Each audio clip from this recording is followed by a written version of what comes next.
There you go. Oh, okay. I was like, what am I looking at? Got some Costello. Let's see. I'm just pulling them out. Well, kind of carefully too. Oh yeah, here we go. Of course. Oh man, one of my favorites. Because Talk about this great. All right. Talk this about album covers this and was for my paper route. your You know, paper. Okay. I bought a lot of greatest hits records because it's the less risk. Yeah, it's the gateway, and then The you get gateway. the This one. nice. Let me ask you a question. What's the weirdest thing you have in your collection?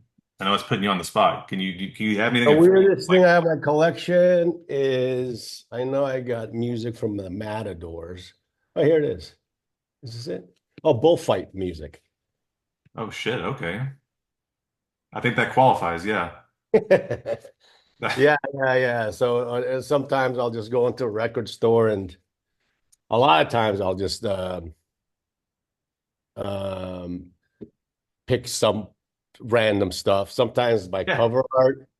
And when I was growing up in my town, I had a paper route, and this is the only record shop in my town. As I lived in a small town, and he started to know my taste, you know, and he gave me, I can't find it here, but it's the Talking Head 77, is it 77? yeah. And I took it back, and I absolutely, that's my stuff right there. And I absolutely Nice. I didn't like it aside from Yeah. Psycho Killer. And I go, okay, I should just stick to the greatest hits here. And I took a jackknife and put a fake skip on it. And I said, hey, I skipped this. So there's a skip on it. And he goes, oh, that's too bad, Joey. He went in the back, gave me another one. I go, oh, fuck. Nice. Oh. Good So news. so I was forced to listen to it, and I ended up liking it. And from then on, I started giving more, instead of like listening to it as like a, come on, give me the instant pop gratification, you Yeah. know. Now he's like, okay, there's a deeper listening level to this. For sure. And the albums force you to do that. Because you don't want to go keep going up your, and just skipping songs. That's why Yeah. you buy singles, right? But the album format. And of course I have, this one's a funny one. Dark Side of the Moon. This one right here. Oh yeah. Of course. But I used to go to records to hi-fi stores and with this so I could listen to what speakers and the receivers Oh and wow, the you came ready. I love it. yeah, but and the owners go like, every hi-fi, every one of every single store has this record. I goes, I know, but I know what this sounds like. Yeah. This is my copy, man. Come on. It's my copy, you know. Do you remember the name of that store you were just talking about where you got the Talking Heads record? Oh, it's gone. It's gone. It was like next to Little Peach. It's like a convenience store. It's kind of like Okay. our 7-Eleven. Yeah. So it was right next door to it. Um, and then yeah, it wasn't like you know. Remember Strawberry Records? It was a chain. I bought Abbey Road. Yeah. I went to return it because I told them that both sides just end abruptly, There's a right? defect. What is Because this? the end and Her Majesty, Yeah. Her Majesty was, and then Yeah. the end, and Yeah. I think I got a defective copy, and the Yeah. guy fucking announces it to the store. He goes, "Hey, there's a kid here that thinks I'm." Hey, hey, hey, hey, hey! If that's the way it's supposed to be. That's the way it's supposed to be. I never heard this shit on the radio, okay? You know? I mean, come on, it is like I remember the first time I heard that too. You're like, that didn't seem right. And then years Yeah. later, you're like, okay, that's pretty genius, but it is so weird. It's even today, like who does that? Yeah. It's not a thing people, not a move that people have really copied. I'll keep the view there. Yeah, full of pile out here. Oh yeah, there's a jazz one right here. That's a great one. Art Blakey, you know. Yeah, which one is that? It's like recorded live, and it was who recorded this? I think my favorite was this Rudy Van Gelder. Him? He's the Don't know the engineer. name. He's Yeah, the engineer. yeah, yeah, yeah. So everything he recorded, it's just great. Yeah, So yeah, so anything by Rudy Van Gelder will sound great. I like his story. He started at his parents' house. yeah, And all these fucking, Blue Note people started coming over. There's yeah. a lot of myth on him. They supposedly the Beatles came over and he hid his microphones. You know, I'm not Mo- familiar with that story, guy. Oh, whoa, yeah, nice. Mozart. This one I like because it has the glass harmonica on it. The Oh, one, yeah, yeah, the one that Benjamin Franklin invented. yeah, You know, yeah, and people thought, oh, it's the devil. People become possessed when they play it, but they were just getting lead poisoning. yeah, yeah. Not quite the same. Uh, Ian you can make the Drury. argument. Oh man, yeah, the collection. I just love how all over the place. It reminds me. Oh, and of course, it wouldn't be the Pixies without this reference. Oh The, man, just you know, yeah. Oh, I'm glad you pulled that. in So heaven, and the classic. can't go wrong. It's a staple. It's like Yeah, one of the major food groups. yeah, yeah. So I've got everything. Yeah, yeah, yeah. I think it's I think if you're gonna if I when I started pursuing music, it felt like it was like my job to expand Yeah, my listening thing and not be cornered into anything. So, does it seep into the music? Does it seep into what I comes out of my fingers? Maybe not, but at yeah, least at least I'm open to anything, you know. yeah, And you burn out. If it's like, you make pizzas. You're not gonna fucking go home and eat a goddamn pizza. yeah, People don't do that, you yeah. know.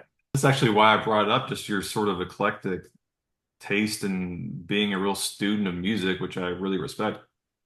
People might, like you said, might not associate your playing and your music with all of the stuff that you're just talking about, Blue Note stuff and whatever Mozart, but there's maybe these elements of that that kind of seep in. Is there a record you own, or maybe records that your fans would be shocked that you own, or they just would be like, "What? I can't believe Joey has that album." Not really. Here's one right here. Les Paul, Mary Ford. Yeah. It's not the really typical thing. I think, well, for most records, I got Dave Brubeck in here, Stereo Lab. Maybe people will be Oh, surprised. nice. Can I And see the then, Stereo Lab? What do you have there? yeah, this one. Oh, actually, oh, okay, yeah. You know, um, Neil Young people will know. Oh, I love this band. Oh, yeah, me too. Yeah. So, they're probably more. How about this one? Man, Paul Simon. Can't go wrong. What's the name of this song here? My Little Town. It's a great song. Reference it. Oh, that was one of my dad's favorite albums This is probably my fifth copy. of the James Taylor. No, of Oh, this. oh man, would you just wear it out? That's I wore it. I just don't take care of them. I yeah, used to just like stack them. I didn't ever put the records away. I just would put it on top of each other. It's so hard to find good copies of Deep Purple for whatever reason. I don't know. Dude, okay, that's funny. Okay, yeah, I want to hear your thoughts on Beef. I have a Beefheart anecdote, but you a big Beefheart fan? It's a tough listen. It really is. Yeah. It's a tough listen, and yeah, I appreciate it, but it's tough to digest. That was I've used this reference before in another interview that I just did for this series, but to me, that's a good example of physical media and why it kind of makes you work hard to like something. And because I bought the CD copy, the reissue, whatever. I don't know when that was, decades ago. And oh my God, I absolutely hated it, as I'm sure most people probably do when they first listen. You're like, Yeah. what? Your ears have never heard anything like it's like hearing a different language or something. And I remember I physically threw the CD across. I was so angry because I spent probably overpriced as well. I think I paid over $20 for the thing as a teenager. And kept trying to like it because I paid money for it. And so I was like, all right, I got to make myself like it. And eventually now I love it, but only because I had spent money and invested my time in it, you know? Yeah. Yeah, and then you'll find a time where it'll make sense. Yeah. I can't. Oh, here it is. I can't believe I found it. Oh no, this isn't it. My brother. I have a Sun Ra record that's like it's for like something for mental music for like mental illness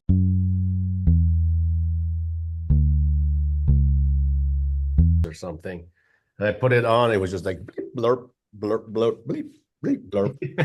And then one night I got so fucking high. I uh I go, I think it's time. I think it's time. Yeah. Put it on, and I was fucking blown away. It's Yeah. like bleep, blurp, blurp, bleep, blurp, blurp, blurp, blurp. Like, this is fucking It all just clicked. Hey, everybody. Back again to play another game of pull a record off the shelf, see what it is. So let's get this going.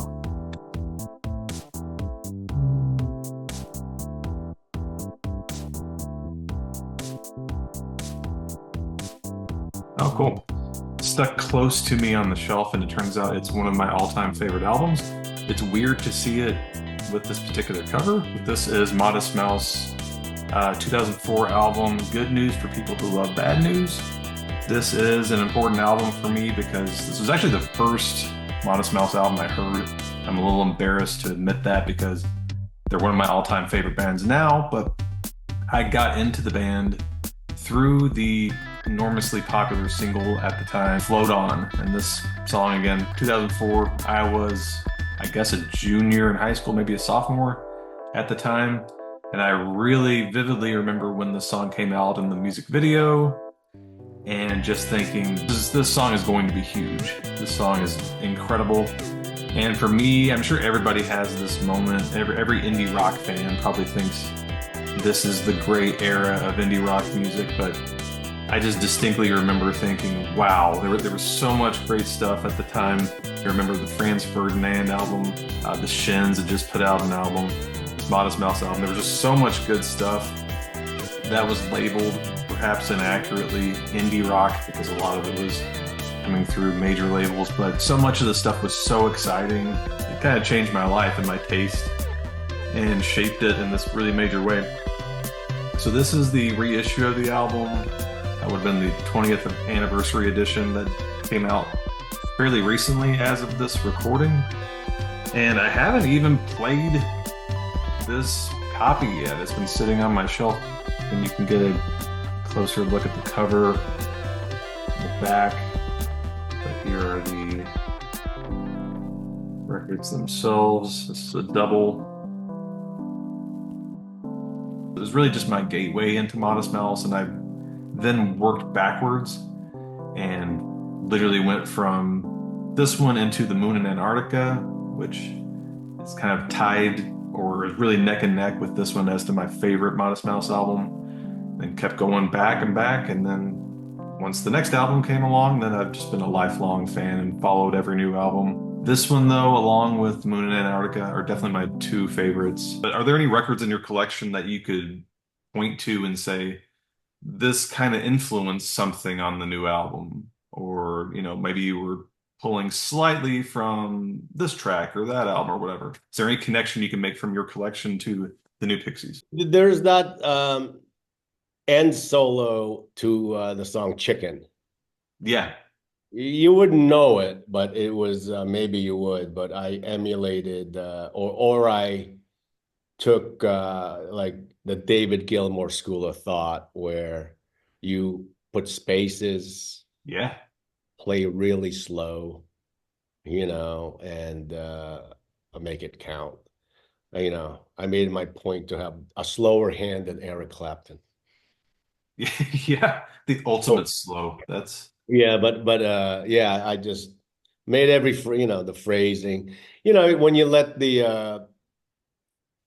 you just find out that you don't have to play fucking all the time, and the yeah, space is like very important to yeah, and that song was so slow and plodding, and it had a cool bass groove. It's like, I don't want to step all over that all the time. yeah, You know? And you got to disappear, that old saying. They can't miss you if you don't go away. So it's like, yeah. just you know. Yeah, actually, I wanted to draw on this quote. It was that same. It was the Vinyl District was the YouTube That's channel. right.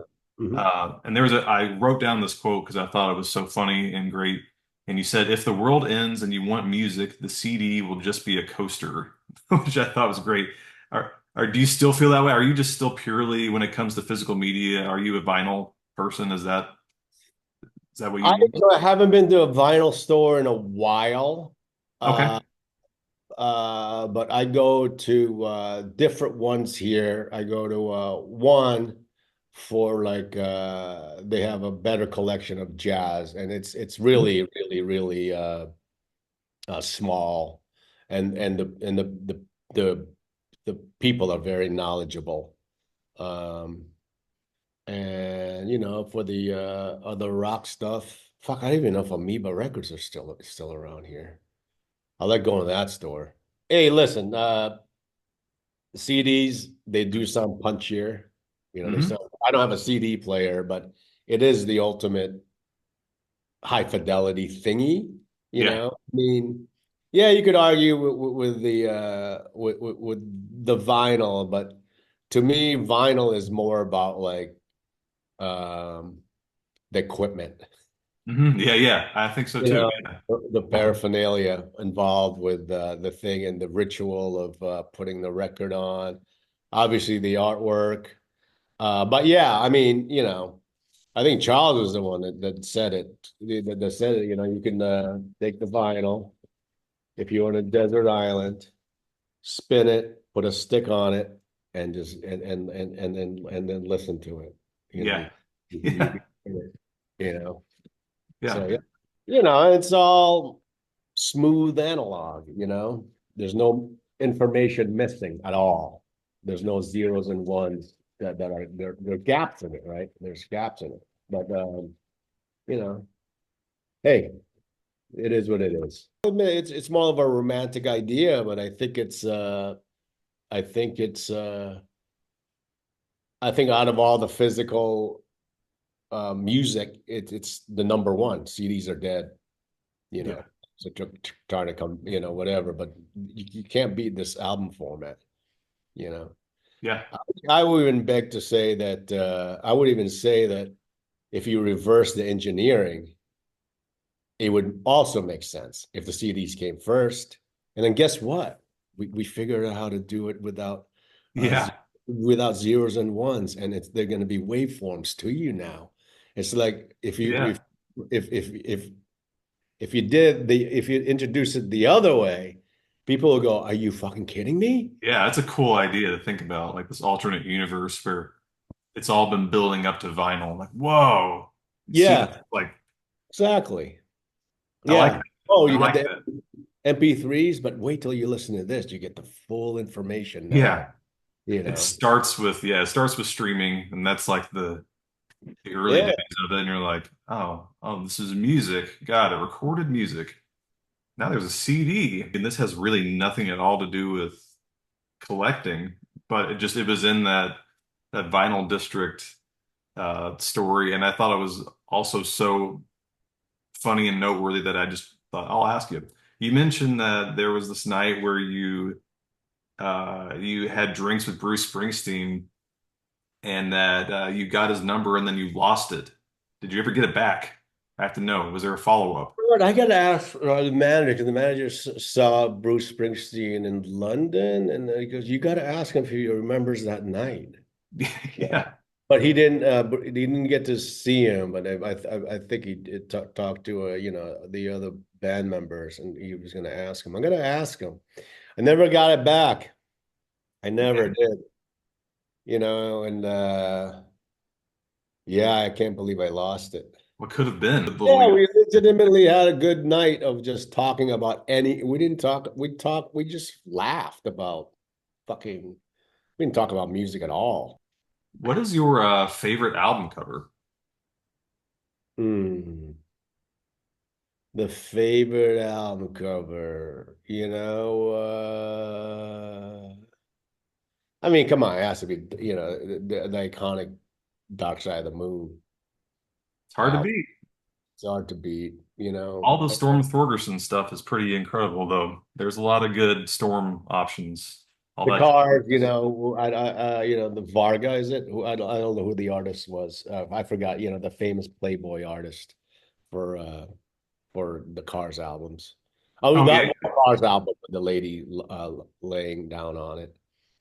I like, yeah, there's a lot of good album covers out there. I like the trick Yeah. ones, you know, the where you get different ones. Some girls, remember, some depending Yeah. on who you got. I got In Through the Outdoors, the watercolor, you Oh know. yeah. Oh, that's a great. Plus, you got multiple versions of that cover. Yeah, stuff like that. Yeah. I like that. The I albums. generally like album covers without the band members on them, without the portraits on them. Yeah. You know. If I see the band on the cover, not that there aren't exceptions, I guess, but just if I see a person's face on the cover, like just someone in the band, I immediately, if I'm flipping in the store and I go, nah. It's the ones that's like, what is this? There's a spider and there's a rainbow onto like, okay, yeah, that's going in the pile. I'm checking that out. But when you do go shopping these days, I know it's not as often you said, but is that sort of your approach? Do you just look for things you don't know and you're like intrigued by the cover or the band name or whatever? Yeah, yeah, that's what I'll do. Sometimes I'll have an idea. I'll go in there with a genre because I don't want to like be in there Yeah. forever. But but usually I'll have some kind of compass that I go with, and it changes day to day. Obviously, you guys have done so much touring over the years. A lot of people, a lot of bands I've talked to already for this have talked about being on tour, and that's one of the things they do. You know, you don't have that long most of the time when you're in all these places. Some people drop by the record store, they take a look, maybe they pick up something. So that can be like a fun thing to do on tour. But the opposite side of that, you have this logistical problem of having records or whatever and having to transport those. Maybe you're flying to wherever you're going. It creates an issue. So what about, did you ever go or do you ever go to record stores when you're on tour? Or do you have any good memories of doing that? Any good spots? I don't, but generally buy records on tour just because it's hard. It'll be hard for me to transport it. Although I could shove it in my wardrobe case, but I don't do it because there's enough here in LA. Yeah, true. And but sometimes I will go to a vinyl store on the road because it's almost guaranteed there'll be good coffee around that area. Oh, that's true. Yeah. It's the culture Yeah. of the vinyl will there's going to be good coffee somewhere, right? And That's it's a going to be a cool neighborhood, you good know. idea. You should just look up where the record store is and then you're like, then you go out from there. It's like the And epicenter. very good, whatever, Thai food, anything Yeah. that our record culture likes. If I'm going on an out of town trip or whatever to a show or whatever it might be, it's like, all right, we're going to be there for a night and an afternoon. That's pretty much it. It's like record store, Thai food, maybe a coffee shop. All right, Yeah. we did the stuff. Now let's go to the show. All right, we're good. Yeah. That's how I Mhm. experience most cities, actually. There's so many great things about vinyl. We talked about the ritual of it, the fidelity, if that's depending on your setup and the focus that it gives you. I didn't know if you could kind of sum up why you still collect or why you think people should. In the age of streaming, obviously all this music is right there. It's a click away. It's convenient. What keeps you coming back? Is it just the ritual? It's the ritual and um there's just some kind of romance to it. You know what I Totally. mean? Yeah. It's hell of a lot more romantic than Spotify. Yeah, nobody remembers their first time listening to a Spotify album. They're like, "Oh, remember that time when I was like at the Yeah. coffee shop and I quietly with my earbuds heard." Yeah, But I like you know, I like getting out of the house and the like-mindedness of the people there are it's good for my psychic to be around people that are have like-mindedness that that like this stuff. yeah, You know, it's just you feel it, and I like that. I like the culture of people in record stores. absolutely. God, yeah, it's and I'm naturally kind of a shy person at times, depending on the setting. But when I'm in a record store, I feel at home. It's a good feeling. I agree. The social aspect of it, I think, is important for a lot of people. Yeah, it's like it's good for and you don't have to talk to anyone. Yeah, People are generally pretty into just, you know, yeah. They've got their thing going on.